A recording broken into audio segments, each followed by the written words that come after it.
My stepmom told me I wasn't real family because I couldn't have kids, so I made sure her next family reunion exposed everything. I was 23 when the endometriosis diagnosis came. 3 surgeries later, biological children weren't in my future. I told my dad and tried to move on. At Thanksgiving, my stepmom decided it was everyone's business. My cousin announced her pregnancy. My stepmom raised her wine glass and said, "Loud enough for all 17 relatives to hear? Well, at least some of us can carry on the family name properly." She looked directly at me. It's such a shame when someone can't contribute to the family legacy. Makes you wonder if they're really part of the family at all. My dad just stared at his plate. He'd married her 3 years ago after my mom died. That became her weapon. At every gathering, she'd mention it. "Oh, we're talking about grandchildren? Well, some of us won't be providing any." My dad gave apologetic looks but never said a word. Christmas, she announced she was pregnant. At 39, she spent the evening rubbing her belly and talking about real blood family and continuing the pure family line. That's when I started digging. I found her ex-husband on Facebook. We talked for 3 hours. She'd cleaned out their joint accounts while he visited his dying mother, filed a restraining order based on fabricated abuse claims, took the house. He'd lost everything, including custody of his daughter, because she convinced the judge he was dangerous. He had evidence. Bank statements, text messages, affidavits from neighbors who'd witnessed her screaming at him. I kept digging. 3 previous marriages, same pattern. Then I found her daughter, the one she'd given up at 19 and never mentioned. I found her through adoption registries. She was 20 now and had been searching for years. I verified everything 3 times. Then I planned. The family reunion was in July at my uncle's lake house. My stepmom spent weeks planning it, determined to show off her pregnancy. I RSVP'd for 2. She was holding court by the pool, one hand on her belly, surrounded by relatives. My dad stood beside her. I walked up with my guest. The crowd parted. My stepmom's face went white.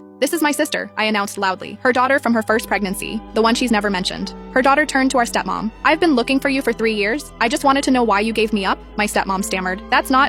You must be mistaken." I pulled out my folder and started passing around documents. Bank statements from her second marriage showing theft. Police reports from her third marriage proving her abuse allegations were dismissed. Text messages where she told her friend she was only in it for the money. And medical records showing she'd had her tubes tied 4 years ago. The pregnancy was a lie. The bump was padding. She'd been planning to fake a miscarriage and milk the sympathy. My dad watched his wife's empire collapse. I'd brought her first ex-husband too. He stood at the property edge with his own evidence. My stepmom tried to run. My uncle blocked the driveway. We spent 2 hours going through everything. Every lie, every theft, every manipulation. My dad sat in a lawn chair as his marriage disintegrated along with his bank accounts. She'd been siphoning money for 2 years. Nearly $80,000 was gone. The family voted unanimously. She was out. Dad filed for divorce that Monday. 6 months later, her daughter and I had coffee every Sunday. My dad went to therapy and started standing up for me. He'd lost money, but gained back his relationship with his actual child. My stepmom moved 3 states away and got engaged again. I sent her future husband detailed documentation. He called off the wedding. Real family doesn't come from blood or wombs. It comes from showing up and telling the truth.